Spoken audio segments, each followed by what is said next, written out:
เอาเลือดอันหญิงสาวพรหมจรรย์มาใส่กุมบ่โจรไผ่ตอบว่าแม่นว่ะผู้หญิงคนนั้นเป็นไผ่ว่ะโจรไผ่ก็เลยตอบไปว่าลูกสาวปอบดำ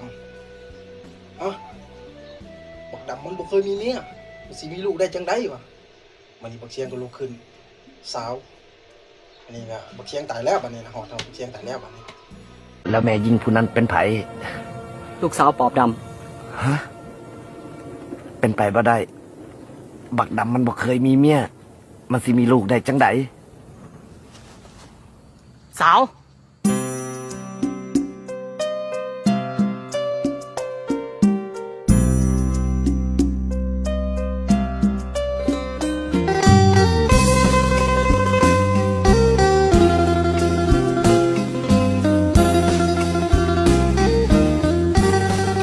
เสี่ยงมันตายแล้ว